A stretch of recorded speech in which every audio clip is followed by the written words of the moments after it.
we get so much time and energy invested in half-built bridges that we don't ever get to the other side where that treasure lies, where the results really are.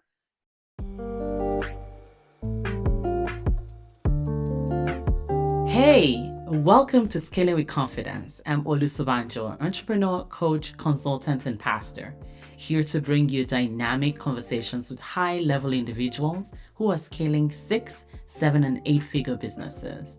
We believe that every entrepreneur has a unique story and purpose that can inspire others and positively impact the world. And if you are an entrepreneur who's ready to share your journey and insight, visit scalingwithconfidence.com/guest to apply to be a guest on the show. You are going to love this show. You're going to hear real stories from real people who are ready to inspire, challenge, and empower you. We don't just talk business strategy, we dive deep into the personal stories, challenges, and mindset that come with scaling a successful business. So let's go. It's so nice to have you here with me, Cassie. Oh my goodness, thank you for having me. I've been looking forward to this conversation all week. Awesome. Let's just get started. Can you tell me a little bit more about you and what you do in your business? Yeah, absolutely. So I kind of laugh. I say my title changes every week depending on what the Lord has me doing. But currently, I'm in the middle of writing a book. So I say I am an author. I am a coach. I coach Christian women in business. I have a small business of my own. So I own a brick-and-mortar store. And I'm also a homeschooling mom to 3. We just started the new school year. So that kind of has a new priority as well right now. That is amazing. That is amazing. Homeschooling moms. I respect you guys. It's a whole nother journey with the Lord. I'll put it that way. So cool. So cool. Now, tell me what you said you have a brick and mortar business. What's that about? So I am an interior designer as well as a business coach and have had the honor of having a couple of different locations in seasonal design and gift. So we do a lot of fall, we do Christmas, we do all 4 seasons of the year. That's amazing. And do you get your clients online or offline for the This one is brick and mortar. We are in a charming little downtown store in a historical town in Tennessee. So we're right on Main Street. We have people come in right off the street. That is beautiful. I'm sure you bring in your interior decor into the online space as well. Like It's the got to be mindset. pretty, right? Yeah, yeah, always pretty. Yeah, I love that. And very lovely background you have Oh, there. very pretty.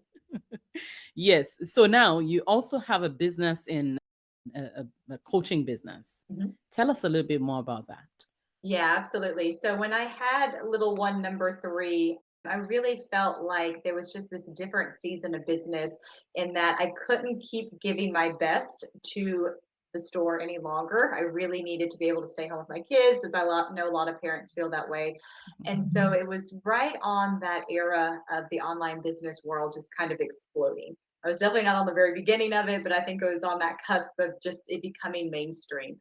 And so stepped away from the day-to-day running of the store, started an online community first, and actually through the community started coaching other women specifically on how to start their own businesses, how to make an income while staying home with their kids without it taking over their life.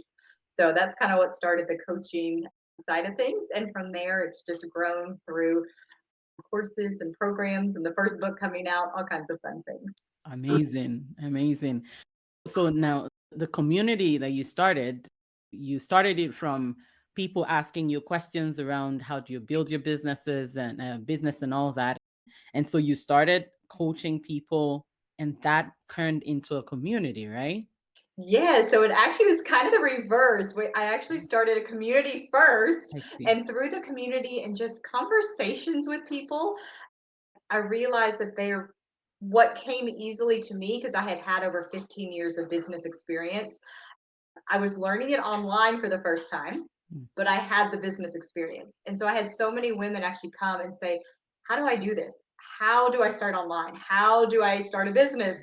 So actually, the community came first, and then the coaching came later. I love that. I love that. So a lot of people talk about going out there and building businesses online. And I really love the fact that you said you built the community first and then you started coaching. Can you, in the experience that you've had, can you tell us a little bit more about this? Is this something that you notice people having challenges around? I think that's a great question because I jokingly say I've kind of done everything backwards in business, but it's worked out. A lot of times coaches are going to tell you make sure you know what your offer is, know your audience, and then build a community around that. And while I think there's value to that, there's something to be said for really just getting out there and serving your people, having conversations and being open for them to tell you what they really want, and then serving them. I will say it's a much easier way to make sales when people are coming to you with problems and you're able to offer them a solution as opposed to trying to attract people to buy what you already have. So it's a little bit backwards, but I will say it's a much more authentic way of creating offers, building those relationships, and growing in a way that's really organic as opposed to just trying to go find humans to come in and buy what you have. I love that. I really love that because, and I don't even think it's backwards. I think it's actually the right way to do it because it's going to be the other. If you go the other way, you start to force people almost Mhm, force people to buy your product. mhm. So I really love that. And so bring us back to community building. How did you build your community? So it started with a very clear focus of who it was for, but not really what we were about. And that was challenging. It was challenging to just be like, hey, come join this space and let's figure this out together. But it created the opportunity, especially for the early adapters, to be a part of setting the culture. And I think that's really key. I think it's key not, again, to kind of steamroll what you're building, but to invite people in on the process.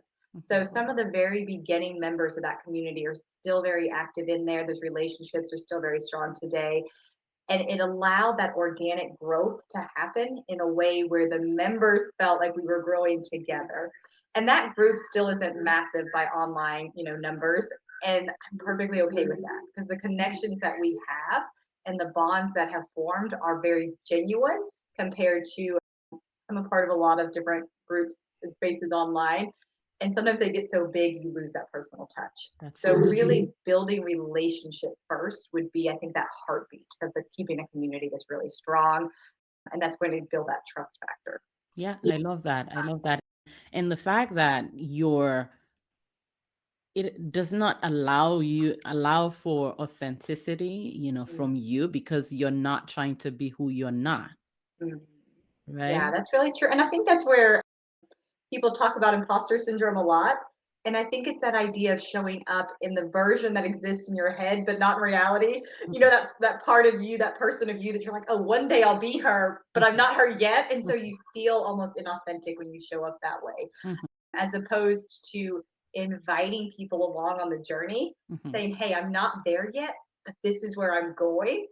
If you're going the same way, let's do this together. mhm, So for a lot of people, it feels a little bit scary to admit you don't have it all figured out yet. mhm, But I think at the same time, from a coaching and a mentoring perspective, it's nice to know that they're not perfect, that who you're following mhm, is still learning mhm, too. And so mhm, I share with our community the books I'm reading, the podcasts I listen to. I don't claim to be the begin all end all expert, but I love to be able to share the resources. This is what I'm learning. This is where I'm experimenting. I did this and it was awful. Don't do that.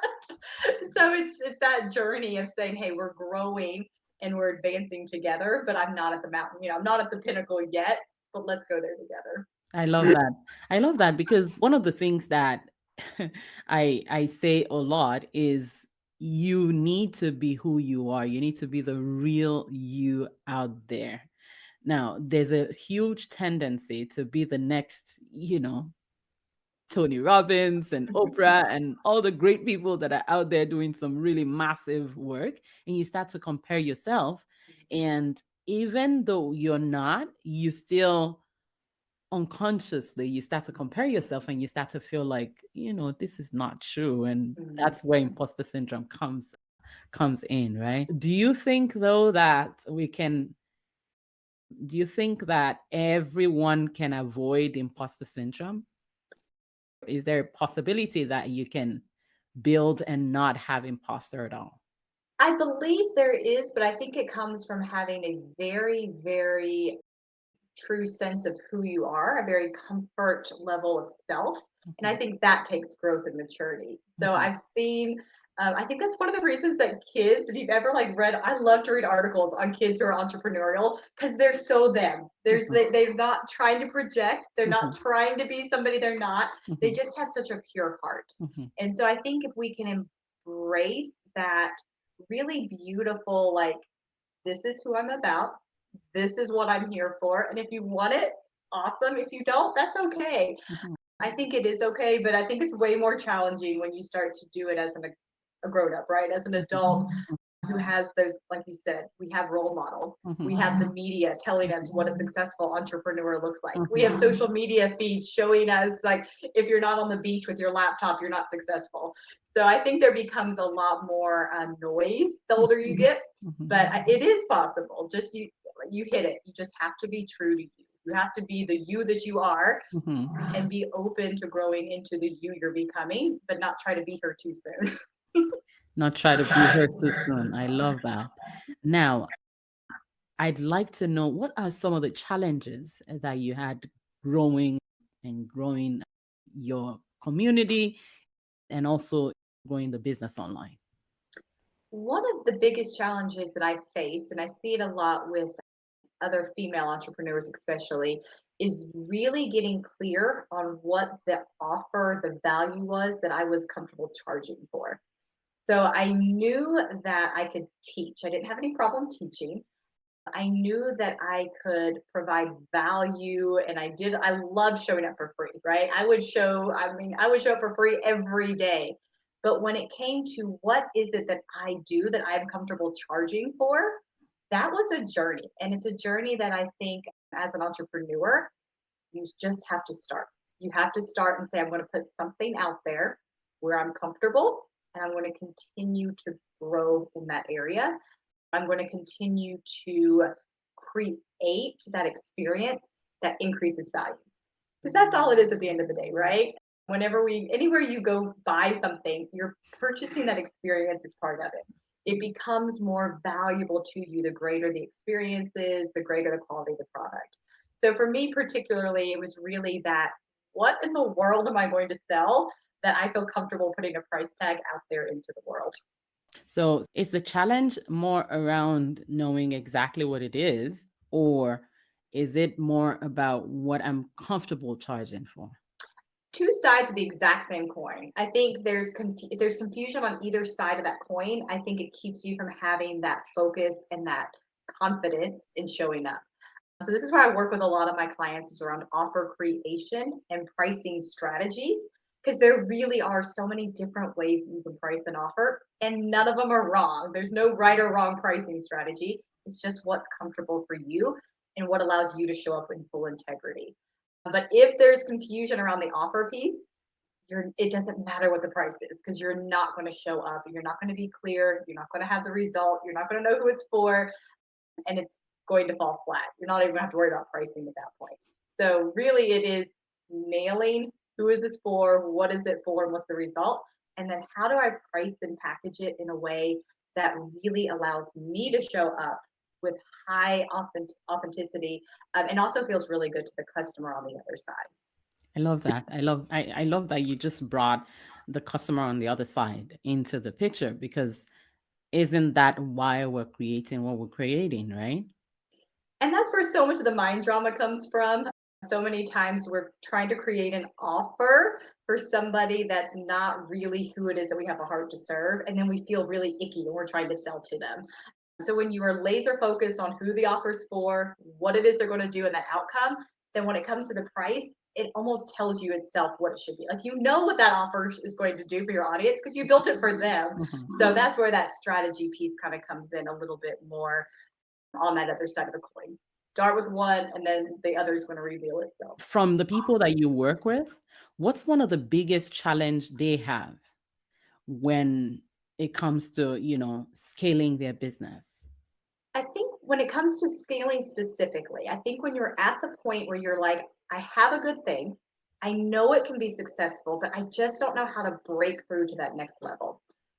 The most challenging thing, and I keep speaking to females because that's the majority of my clientele, is being confident enough to let go and focus on that one thing that's going to take you to the next level. So many times it's really, really hard to let go of the good things in order to focus on the best thing. And I've experienced that myself. It's so hard. You almost have to grieve, right? You almost have to let go of the things that could have been good. Say, I'm going to focus on what's going to be best. And when you can do that, when you can say, I can do a lot of things, I'm talented at a lot of things, I have a lot of great offers, but this is the one I'm going all in on. When you get to that point, you start to be able to have that laser focus that gets you to the next level of scaling. What do you think is the reason why it's hard to focus on one? I think for women especially, they're kind of all our babies, right? We're like, but I started, oh, but I love it. And we can see the potential. We can see, because we're entrepreneurial, we have that gift of being able to see that it could be great and it could help somebody and this could be a good thing. But a lot of times the could haves, would haves, should haves, maybes keep us from ever really putting our time and attention on that thing that really is going to get us to that next level. There's an analogy of the bridge builder and how so many of us start half built bridges. We start one thing and we get halfway there. And we're like, ooh, but let me do this and let me do this and let me do that. And we get so much time and energy invested in half built bridges that we don't ever get to the other side where that treasure lies, where the results really are. And I think that's one area, again, that just females especially struggle with because we are so multi-talented and so creative and so able to pick up a lot of things at one time. And sometimes it keeps us from seeing that one thing through to the other side. Beautiful. From you have the brick and mortar experience, right? The brick and mortar experience versus the online coaching world. Do you find that it's much easier to focus on brick and mortar, like run with an offer, than it is online? I would say focusing on one thing is probably easier, but having been a business owner, you had the same struggles in that everybody wants a piece of your attention. Everybody wants you to be doing multiple things. Everybody wants you to carry their products, their lines. So entrepreneurship to me is really the art of learning to say no to 1,000 good things in order to say yes to the one or two things that really are in your lane. And again, when you're entrepreneurial and you have that spirit, you can see the opportunity in everything.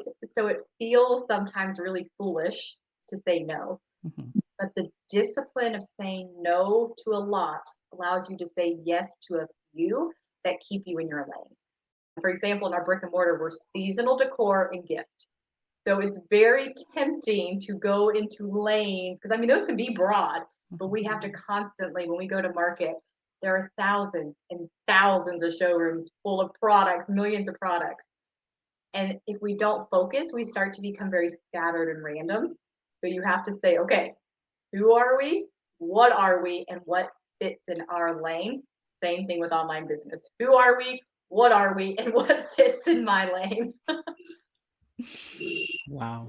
That's I really love this conversation because where not with you we get to see both sides, because there's a temptation to feel, oh, it's much easier for the people in the brick and mortar, where online, because online you're talking to computers, you don't know who. Hey, there's one thing about online is you don't have people coming in 100 times a day distracting you. You only think you get distracted online. Wait till you have actual humans that come into your store all day and want to have conversations. You're like, ooh. And they think you should be available, right? All the time, right? Because that's what you're there for. I love that. I love that. Thank you for sharing this. Now, what do you think about the kind of team or support that you need for scaling? So when it comes to scaling, I have done team building really well, and I've done it really wrong. I have had experience with both. And I think it comes down to understanding the clarity of mission first. So if you as a business owner aren't really sure on the mission, the destination you're going, you can hire incredible people, but they're not on the same path. It doesn't matter how skilled they are. If they're going different directions, they're not going to further your mission. So I highly recommend hiring early. Don't wait too long to hire, but don't hire for scaling until you are laser focused on what it is that you're doing, what it is you're scaling, and how that sales process is going to get results. I've hired for scaling too early and wasted way too much money. And I've also hired for scaling too late and left opportunities on the table. So I say once you have that like mission clarity, you have the focus, you've tested it, and you're making sales, that's time to hire. But make sure that they have a similar mission, similar purpose in mind.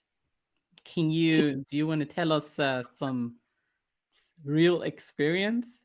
So this is we recent. I guess I say recently. It's been 2 years. Recent in terms of business, like forever for online, right? 2 years for online is like 2 decades. But right when Facebook ads were starting to really shift in the search and all of that was happening, we had ran ads in the past for a challenge. It had done really well. It had converted well. Our ad spend was right where we wanted it to be. We ran the same process again with a different set of ads right when all the iOS was happening. We were not as clear on our messaging. We were looking for a broader audience and we had a bigger solution offer. And it just fell flat. I mean, it was just one of those things where you go and you look and you're like, we did everything right and everything wrong at the same times. We did all the steps, but we weren't clear. And so we had hired an ads team to help us with it. So we were paying for the ads team, we were paying for the ads, and we had upgraded our software because, of course, we were ready to scale. Yeah. And it was just, I mean, I still look at that time and I'm like, oh my goodness, we thought we knew what we were doing before we really were clear. So now it's such a challenge. And this is the joys of scaling as an entrepreneur. You want to learn, but not allow fear to keep you from moving forward. So you can't stay stuck and say, oh, I messed up. I can't do it again. You have to say, okay, what did we do wrong? What was going on in the world? All of the changes. What do we now know to be true? And how can we move forward and not make the same mistakes twice? Beautiful, beautiful. Thank you for sharing that. What about the scaling and hiring right? One of the best hires I've had in my business was, I will say, referrals, just number one. If you have somebody who you've already worked with in a capacity where they understand your heart and vision and they make a referral, perk your ears up because they understand in a way that just a cold referral isn't going to, or just even an interview process. Yeah. They understand the heart of what it is you're trying to achieve. And so when a person comes to mind, it's usually because the skill set and the heart unite. So I've made 2 or 3 hires that I made the nice post, it had all the check boxes, we went through the process and they just didn't get it. Mm. And I've made 2 or 3 hires where they were referred to me. We started on just a trial basis. And I'm like, oh, these are my people. We got this. And we're still running strong several years later. So referrals by people who have partnered with and understand your mission and vision are always going to be great places to start. Awesome. Awesome. I really love those 2 stories. They're very helpful for everyone, and I can totally relate with hiring before it's the time and then hiring at the right time. And I'm so super grateful when you actually now have team members that understand what you're doing Mhm. and they also have the skill, right, to be able to carry out your mission in the business. It is amazing. So thank It you. is. It truly like allows you to multiply your results. You're like, oh, it's not just me doing things now. How does that make you feel once you have people that actually it's like you reproduce yourself, right? But now on steroids. Tell us a little bit more about that.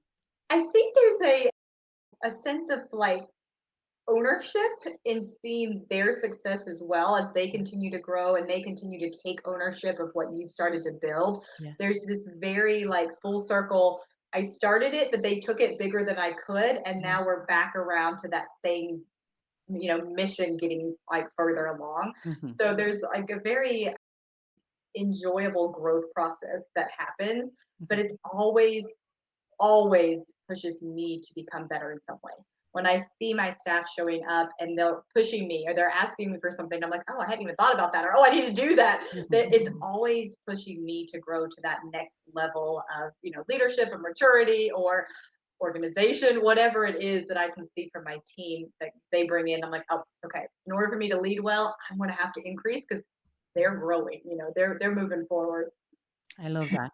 I love and do you want to talk a little bit into what you just mentioned now, which is scaling the business is actually equivalent to you growing personally. I will say between motherhood and business that I am not the same woman that I was a decade ago. I think there's such a beautiful gift in the challenges that we face as entrepreneurs. Mhm. It's like putting the biggest, I don't know if you've ever been to hotels and you have those like mirrors that magnify everything like 100 times. You're like, I didn't even know that was there.